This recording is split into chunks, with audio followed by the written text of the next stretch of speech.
What is going on, ONB Nation, ONB fam? It's your boy Romy, otherwise known as RC, one of the old nerdy bastards. My counterpart Sean, he's not a part of this. This is just a solo thing. And moving forward, if you like it, I'll continue to make projects along the same lines. So the idea is very simple. We're going to call this Romy's Hot Wrestling Takes. See, you might not know this, but I've been an avid fan of professional wrestling since I can remember. Now, obviously through life, I've gone through different stages of accepting wrestling and love and hate and falling off from it, which many people my age, by the way, for context, I am 37. So I am truly not just an old nerdy bastard, but more like a middle-aged, decrepit, falling apart kind of bastard. Regardless, the point is, I grew up loving wrestling, and I want to share that passion with the people online that also grew up with wrestling. And today's video is really just a small take, more like a wrestling's hot take, on the top 5 wrestlers that impacted my love for the game. And honestly, if you like this and you want to see more, comment down below and hit the subscribe button because I have so much more content coming down the line. Now, without further ado, I do want to jump right into it. And what we're going to do today is we're going to go over the top 5 wrestlers that impacted me, as mentioned before. Starting off, and by the way, I'm not ranking them in any way. They're just individuals that really got things going and flowing for me as a fan. So when you think about the hierarchy or the Mount Rushmore of wrestling, people often categorize, the top names that really impacted the business, the Hulk Hogan's, the John Cena's, the Rocks, Stone Cold Steve Austin, Ric Flair, woo! The Undertaker, which, in all due respect, they do deserve that. But for me, and this video particularly, is really the individuals that, again, impacted my ability to retain wrestling and enjoy it, at its full capacity. So, growing up, who's the person that really got me into wrestling? Well, every kid liked Hulk Hogan in the 80s, right? But there was one face that really connected for me, and that individual's name was Bret the Hitman Hart. Oh yes, the best there was, the best there is, the best there will ever be. And maybe I'm a little biased, I am Canadian. But Bret Hart changed the game, he came in, not only was he such a master technician, but Bret Hart, he was also oozing charisma at that time, How many people did you know in the early 90s that could rock black and pink and make it look as good as Bret Hart did? Not only that, but the Hart Foundation as a whole, really, really crazy concept. And what I really did like is that they rode for Canada, right? Like they were supportive of the Canadian, patriotism, which was awesome, right? So I got a lot of love for Bret Hart. And the thing is, growing up, let's be honest, especially in the 90s when we had recess or lunch breaks and things like that, and you and your buddies, it. We all got into a little tussle here and there, and wrestling was such a big topic in the 90s. I used to put a lot of people in the sharpshooter, you know what I'm saying? And dare I say, I made some people tap. But anyways, Bret Hart was that individual for me. So I always got love for the GOAT, which is, again, Bret Hart. When I think about some of the greatest matches in wrestling history, who else can you think of? You got to think of the 60-minute long Iron Man match between Bret Hart and Shawn Michaels at WrestleMania 12, or WrestleMania 13, Stone Cold and Bret Hart in the I Quit match where Stone Cold didn't even tap. And Shamrock looking beefy as the referee, right? But that match is so idolized that this year in the 2025 Hall of Fame at WWE, they inducted that particular match. I can't say it enough. Bret Hart has made careers. Now, the unfortunate thing is Bret Hart also lost his career to that one, Bill Goldberg. But while he was around, he was, untouchable.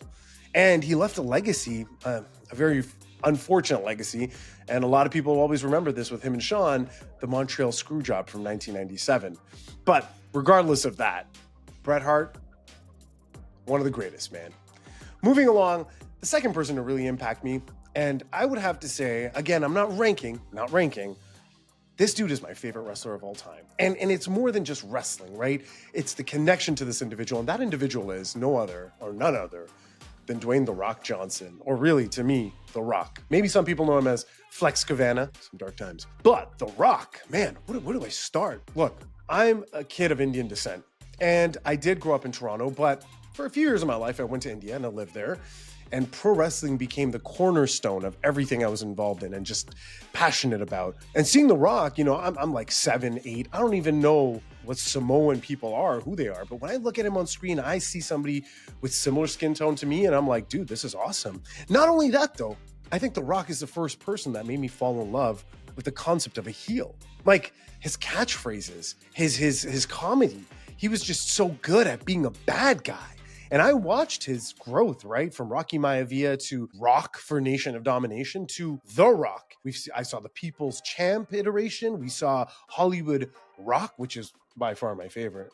And then, of course, the closest and newest iteration, The Final Boss. Now, I know in the news and media right now, people aren't too happy with Dwayne and how he kind of played out WrestleMania 41. But regardless of that, The Rock has left an impression on the industry like no other. You know, to this day, he's made wrestling, I would think, the biggest part of pop culture. The Rock is more than just wrestling and catchphrases. He's the biggest actor in Hollywood, right? So he really transcended that. Now, I know people will say, oh, Hogan started it. Sure, don't get me wrong. Roddy Piper was one in a great movie as well. But the point is, nobody did it like The Rock. And because of The Rock, you have people like John Cena and Batista being able to do the things they're doing today. And by the way, in my opinion, I think Batista is the best actor out of the three of them, but that's a whole other discussion.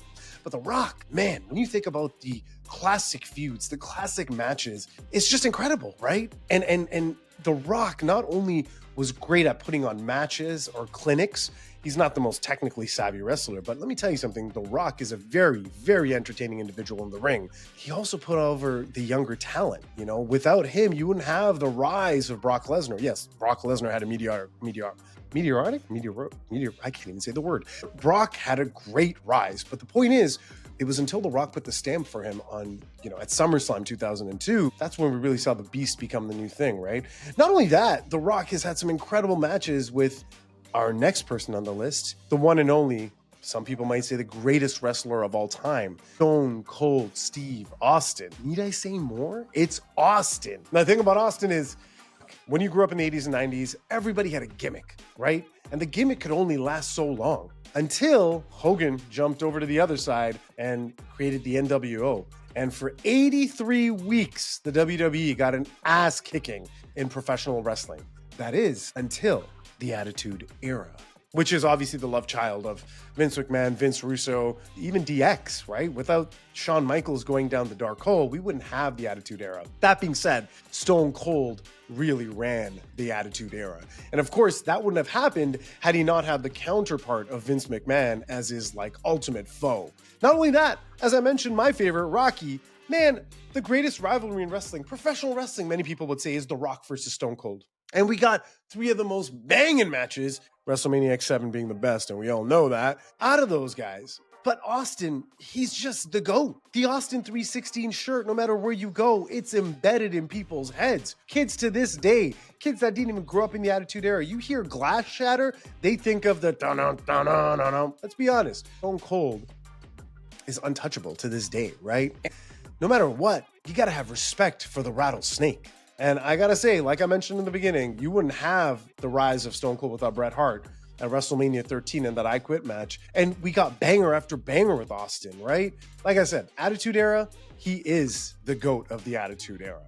Moving along, I think the next person that really impacted me, and he had his way with the mic as well, very much like The Rock. And some people might say he's even the best on the mic. Now, the thing is, as I mentioned, growing up, I had a love-hate relationship with wrestling. You love it, then you fall out of it, then you come back to it. Well, I'm at a point in my life where I'm back into it. The truth is, when I stopped watching wrestling after the Attitude Era, I was there a little bit for the Ruthless Aggression Era with Orton and obviously John Cena, Evolution, and Brock Lesnar until he left. I was involved in a bit, but then, life happens. You grow up. You fall in love, you find your future wife, and you go to university, college, whatever, right? So you fall out of wrestling. But this guy brought me back into wrestling because I started hearing murmurs of this individual outside of wrestling. It started becoming like a pop culture thing. And that individual is none other than Phil Brooks, aka CM Punk, the best in the world, right? In fact, Punk is the reason, I know this sounds crazy, I got one of these bad boys. People would say Ric Flair and Taker, which I totally get it. But when I started watching wrestling again, CM Punk was the guy holding this belt. And like I said before, I had to put that back. Punk is the GOAT. He's so good on the mic. His ring work is incredible. He understands wrestling psychology like nobody else.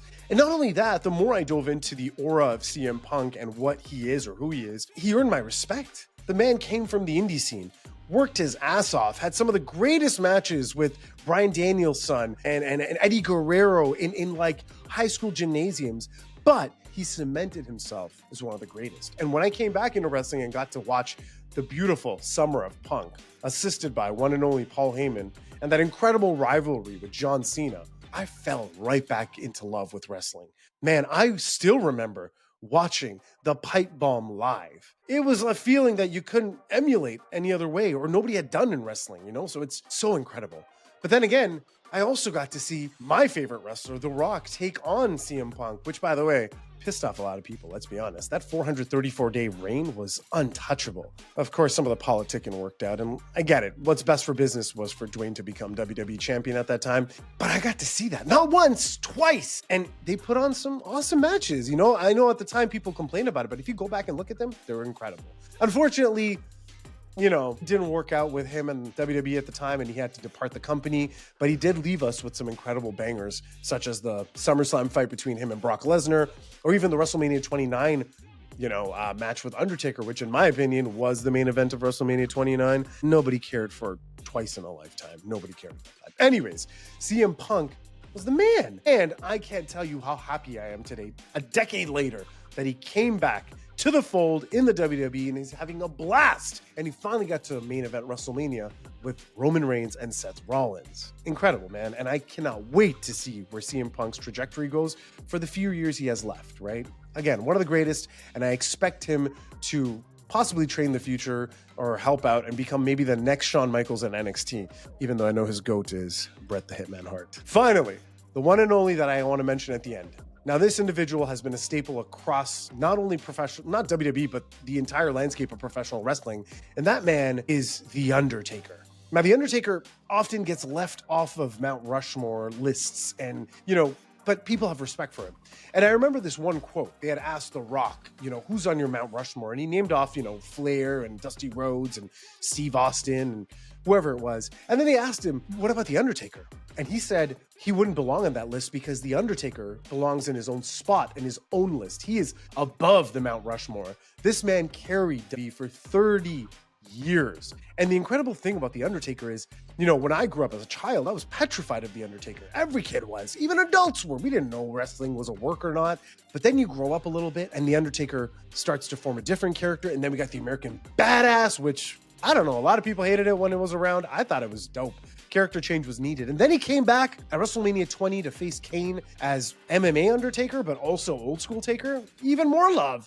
And then in 2007, he got super jacked when he was fighting Batista and John and those guys. But Taker has been the ultimate staple in the world of wrestling. And really, when you think about the term GOAT, I gotta say Undertaker might be that guy. Whether it's his game on the mic when he did finally speak, his in-ring work. I mean, the dude was 300 pounds, almost 7 feet tall, but moved like an angel.